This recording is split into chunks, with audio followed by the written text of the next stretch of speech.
জ্বালানি তেল নিয়ে আতঙ্ক যেন কাটছেই না। সারা দেশে জ্বালানি সংকটের কারণে বন্ধ রয়েছে বেশ কিছু পাম্প। সকাল থেকে লাইন দিয়ে চাহিদা অনুযায়ী তেল পাচ্ছেন না ক্রেতারা।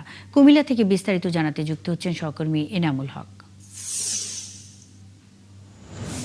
এনামুল, জ্বালানি তেলের পরিস্থিতি কেমন দেখছেন? পরিস্থিতি স্বাভাবিক হওয়ার বিষয়ে কিছু জানতে পেরেছেন কেন, এবং এ বিষয়ে সংশ্লিষ্টরা কি বলছেন?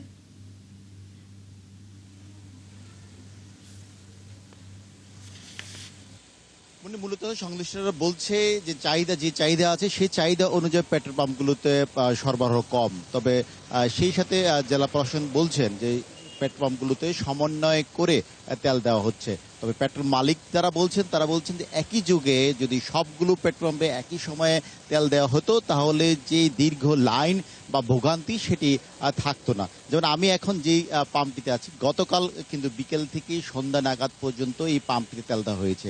আজকে সেই রাত থেকে শুরু করে আজকে সকাল পর্যন্ত সেখানে বাঁশের ব্যারিকেড দেওয়া হয়েছে।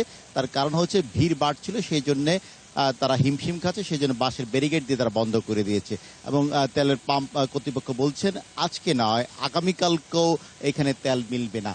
এর আগের সংবাদে যেই পাম্পটিতে ছিলাম, গেল এক সপ্তাহ ধরে সেই পাম্পগুলোতে কিন্তু তেল মিলছে না, গ্রাহকরা সেখানে ভোগান্তিতে আছেন। তবে তেলের যে চাহিদা অনুযায়ী পাম্পগুলোতে তেল দেওয়া হচ্ছে না, সেটি যেমন একটি অভিযোগ রয়েছে, এবং তেলের গ্রাহকরা যেমন হয়রানির শিকার হচ্ছেন।